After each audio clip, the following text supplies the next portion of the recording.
Francis Ford Coppola is perhaps the finest filmmaker working today, with credits that include The Godfather, The Godfather 2, The Conversation, and Apocalypse Now. Either to console you or to say, oh, they're wrong or they're right. So I hid. But under the bed, I realized that What if I told you that the man who created The Godfather just lost $200 million on a movie so bad that theaters refused to show it? Francis Ford Coppola didn't just fail. He bet his entire wine empire, his legendary San Francisco building, and his reputation on one final film. And when it crashed, it took everything with it. One of the greatest filmmakers of all time, Francis Ford Coppola, named worst director for Megalopolis.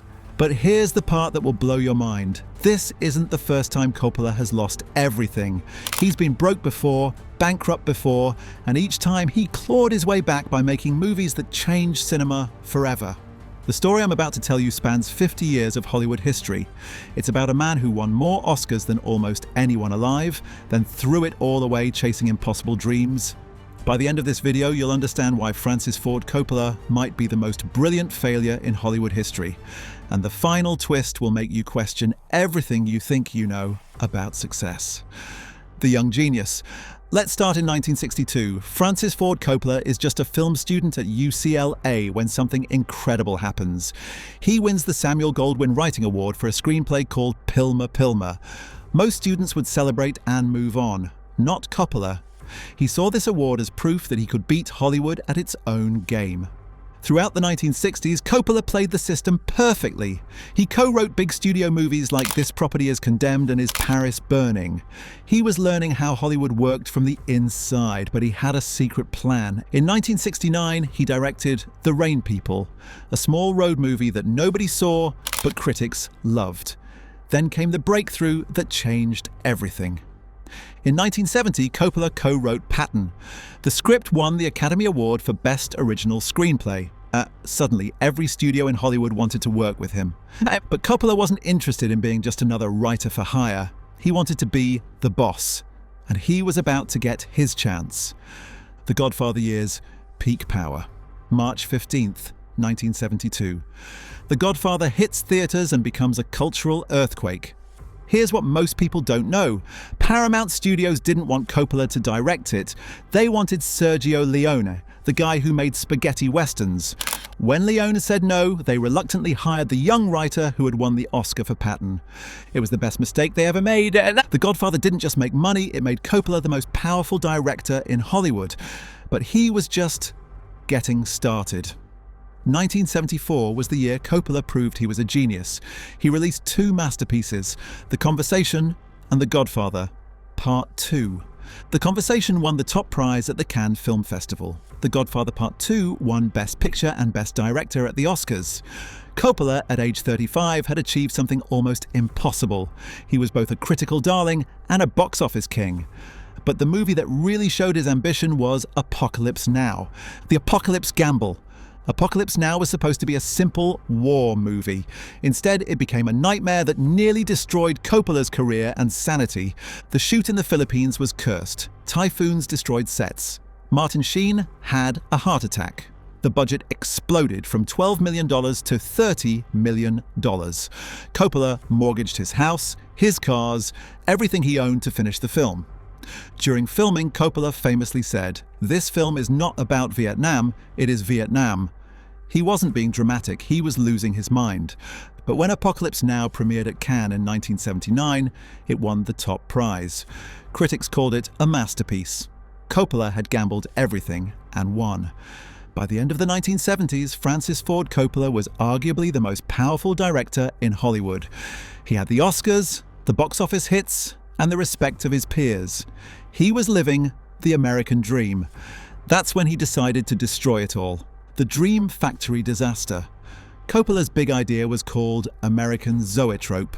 He wanted to build his own studio where directors could make movies without interference from corporate executives. It was a beautiful dream that became an expensive nightmare. The first warning sign was a movie called Hammett. It was supposed to be a simple detective story.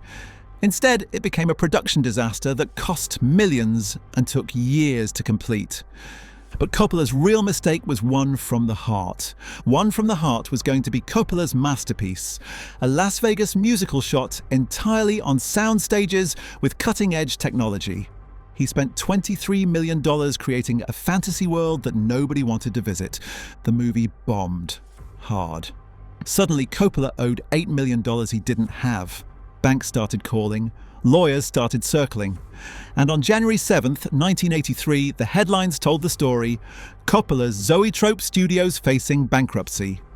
Security Pacific Bank had filed a notice of default on a $7 million loan. Coppola had until January 14th to pay up or lose everything. The man who had created The Godfather was broke. The comeback kid. Most people would have given up. Not Coppola. To pay his debts, he became a director for hire. He made The Outsiders, Rumblefish, and The Cotton Club. These weren't passion projects. They were survival jobs. But Coppola was learning something important. He was addicted to risk.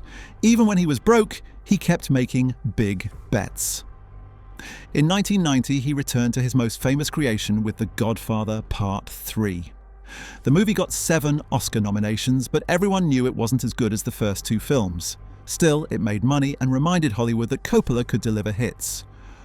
1992 brought Bram Stoker's Dracula, a gothic horror film that won 3 Oscars and proved Coppola could still create visual magic. But behind the scenes, Coppola was facing a financial crisis that made his 1980s problems look small. The bankruptcy files. Here's the shocking truth. Coppola's financial problems were worse than anyone knew. Court documents reveal that Coppola and his companies faced $98 million in liabilities against only $52 million in assets. He was forced to file Chapter 11 bankruptcy. One company alone, Hot Weather Films, was owed $71 million. The numbers were staggering. So Coppola did something unexpected. He became a winemaker. He bought wineries in Napa and Sonoma. He turned his attention to hospitality and luxury goods. Slowly, quietly, he used the wine business to rebuild his fortune and fund his movie dreams. For the next 2 decades, Coppola made smaller, experimental films while his wine empire grew.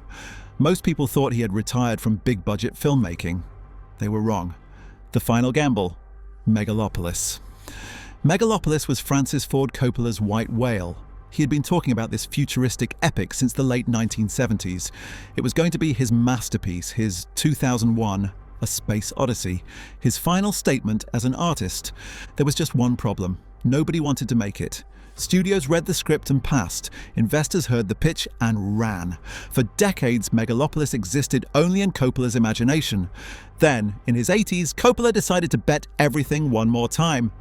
He merged his Sonoma wineries with a Napa brand and borrowed $200 million against his wine empire. $120 million would go to making Megalopolis. The rest would upgrade his properties, including converting his San Francisco Sentinel building into a hotel. It was the biggest gamble of his life. The production from hell. The Megalopolis shoot was a disaster from day one. Coppola fired his visual effects team in the middle of production. He showed up late to set. He insisted on unscripted sequences that confused everyone. But the real scandal broke when reports surfaced that Coppola had behaved inappropriately with female extras during a party scene. Multiple witnesses said he kissed and harassed women on set. Coppola denied the allegations, but the damage was done. The movie that was supposed to be his comeback had become his nightmare. The Cannes catastrophe. Megalopolis premiered at the Cannes Film Festival on May 16, 2024. The reviews were brutal. Some critics called it incoherent. Others said it was the work of a man who had lost touch with reality. A few defended it as a misunderstood masterpiece. But the real controversy came from Coppola's interviews. He said he had cast people who were cancelled and didn't want a woke Hollywood production. The comments sparked outrage online and made the movie even more toxic to distributors. The box office apocalypse. When Megalopolis finally reached theaters, the numbers were devastating. The movie cost $120 million to make. It earned only $14.4 million at the box office worldwide. Let that sink in. Francis Ford Coppola, the man who created The Godfather, had just made one of the biggest flops in movie history. But the story gets worse. The final reckoning. By November 29, 2025, the consequences of Coppola's gamble became clear. He had put his landmark Sentinel building in San Francisco up as collateral. The $200 million loan that funded both Megalopolis and his winery investments was coming due. The man who had survived bankruptcy in the 1980s was facing financial ruin again. But this time, he was 86 years old. This time, there might not be a comeback. The hidden truth. Here's what makes Coppola's story so tragic. He knew Megalopolis would probably fail. In interviews, he admitted that the movie was uncommercial. He knew it was too weird, too long, too experimental for mainstream audiences. So why did he make it? Because Francis Ford Coppola has never been able to resist a bet. His entire career has been built on impossible gambles that somehow paid off. The Godfather was a risk. Apocalypse Now was a risk. Even his wine business was a risk. The problem is that eventually the house always wins. The pattern. Looking back at Coppola's career, you can see the pattern. Success leads to overconfidence. Overconfidence leads to bigger risks. Bigger risks lead to spectacular failures. Spectacular failures lead to desperate comebacks. Coppola has been riding this roller coaster for 50 years. He's won Oscars and lost fortunes. He's been hailed as a genius and dismissed as a has-been. But here's the thing that makes his story so compelling. He never stops trying. Most people would have quit after the first bankruptcy. Coppola used it as motivation to make Dracula. Most people would have retired after making enough money from wine to live comfortably forever. Coppola used it to fund his impossible dream. The final lesson. Francis Ford Coppola's rise and fall teaches us something important about success and failure in America. We celebrate risk-takers and entrepreneurs. We love stories about people who bet everything and win big. But we rarely talk about what happens when those same people can't stop betting.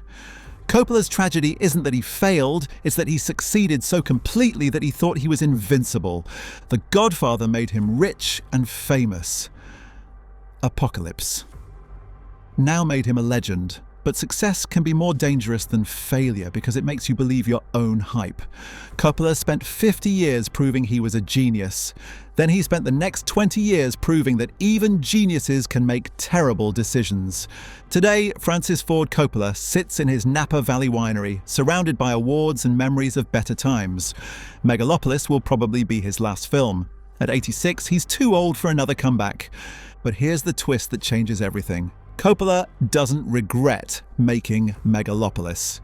In his final interviews, he said he would rather fail trying to make something original than succeed making something safe. He spent $200 million to prove that he was still willing to take risks. That's either the most inspiring thing you've ever heard or the most tragic. Maybe it's both. Francis Ford Coppola's story isn't really about movies or money. It's about what happens when you refuse to accept limitations.